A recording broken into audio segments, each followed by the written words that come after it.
Praise lord. యెహోషువ గ్రంథము 22వ అధ్యాయము 5వ వచనంలోని ఆఖరి మాటను ధ్యానం చేసుకుందాం. ఆయనను హత్తుకొని ఆయనను సేవించుచు యెహోవా సేవకుడైన మోషే మీకు ఆజ్ఞాపించిన ధర్మమును ధర్మశాస్త్రమును అనుసరించి నడుచుకొనుడి. ఆమేన్. దేవునితో మన సంబంధం లేదా దేవుని పట్ల మన హృదయం ఎలా ఉండాలి అని తెలియచేసే అద్భుతమైన దేవుని వాక్కు ఇది.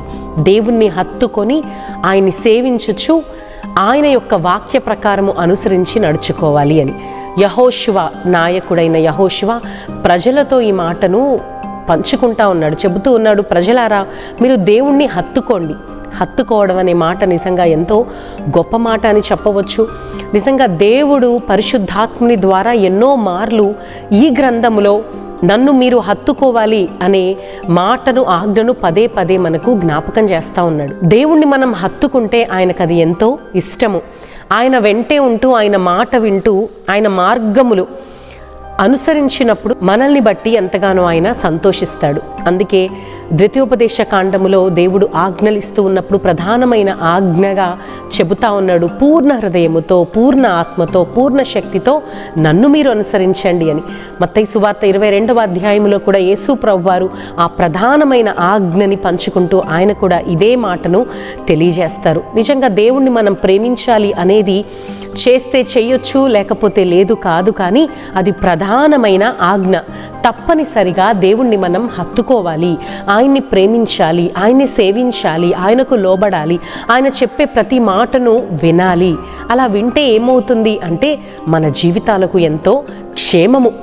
మరి ఇజ్రాయేలు ప్రజలు అన్నీ కూడా పొందుకున్నారు. వారి స్వాస్థ్యాలు వారి సొంతమైన తర్వాత, నెమ్మది వారు పొందుకున్న తర్వాత నాయకుడు, దైవజనుడు తెలియజేస్తున్న మాట, మీరు తప్పకుండా దేవుణ్ణి హత్తుకొని జీవించండి. దేవుణ్ణి హత్తుకొని మీరు జీవించినప్పుడు, ఆయన చెప్పినట్లుగా మీరు చేస్తే, ఆయన మార్గములలో మీరు నడిస్తే కనుక ఏ శత్రువులు మీ ఎదుట నిలవలేరు, మీరు క్షేమంగా ఉంటారు అని. నిజమే, మన జీవితాల్లో కూడా దేవుణ్ణి హత్తుకొని మనం జీవించినప్పుడు, దేవుణ్ణి హత్తుకొని మనము మన జీవిత ప్రయాణములో కొనసాగినప్పుడు మనకెప్పుడు కూడా క్షేమమే.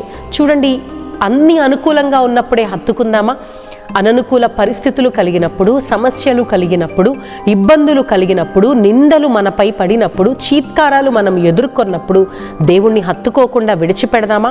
అలా విడిచిపెట్టామా మనలో నిరుత్సాహము, మనము ఎంతో కృంగిబాటుకు గురై మన జీవితాన్ని అంతము చేసుకునే పరిస్థితికి వెళ్ళిపోతాం, ఎంతో నష్టాన్ని చూస్తాం. కానీ ఏ సమయమైనా దేవుణ్ణి హత్తుకొని జీవించినప్పుడు, ఏ పరిస్థితి అయినా దేవుణ్ణి అలాగే మనము ప్రేమిస్తూ కొనసాగినప్పుడు, ఎటువంటి సవాళ్ళు మనకి ఎదురైనా దేవుణ్ణి హత్తుకొని మనం జీవించినప్పుడు ప్రతి సవాలులో దేవుడు మనకి జ్ఞానం ఇచ్చి నడిపిస్తాడు. ప్రతి ఇబ్బందికర పరిస్థితుల్లో ఆయన మనకు తన మాటల్ని మన హృదయములో ఉంచి మనకు జ్ఞానం ఇచ్చి ఏ సమయంలో ఎలా ముందుకు సాగాలో ఆయన మనకి నేర్పిస్తాడు, నడిపిస్తాడు, విజయాన్ని ఇస్తాడు. మరి మన జీవితాల్లో కూడా ఇజ్రాయేలు ప్రజలు ఎలాగైతే మరి ఆ నాయకుడు వారికి పదే పదే జ్ఞాపకం చేస్తూ ఉన్నాడో, దేవుణ్ణి హత్తుకోండి, దేవుణ్ణి ప్రేమించండి, దేవుని మార్గంలో నడవండి అని ఎలాగైతే జ్ఞాపకం చేస్తూ ఉన్నాడో, అలాగే పరిశుద్ధాత్మ దేవుడు కూడా ఈ సమయంలో ఈ మాటలు ధ్యానం చేస్తున్న మనకి కూడా జ్ఞాపకం చేస్తూ ఉన్నాడు. ఎటువంటి పరిస్థితిలో ఉన్న సహోదరుడా, సహోదరి, దేవుణ్ణి హత్తుకొని జీవించు. ఏ స్థితి అయినా సహోదరుడా, సహోదరి, దేవుణ్ణి విడిచిపెట్టకు, ఆయన వాక్కును విడిచిపెట్టకు, ఆయన్ని విడిచిపెట్టకు. ఆయన్ని పూర్ణ హృదయముతో నువ్వు ప్రేమించి ఆయన్ని హత్తుకొని జీవించు. ఎల్లవేళలా అడుగడుగునా ప్రతి సమయమందు ఆయనే నీకు జ్ఞానం ఇచ్చి, శక్తినిచ్చి, బలమునిచ్చి ముందుకు నడిపిస్తాడు. అటువంటి గొప్ప జీవితము దేవుణ్ణికి అనుగ్రహించునుగాక. అలాగే అటువంటి హత్తుకునే మనస్సు, అటువంటి ప్రేమ మనందరికీ కూడా దేవుడి పట్ల కలిగి మనం ముందుకు కొనసాగునుగాక. God bless you.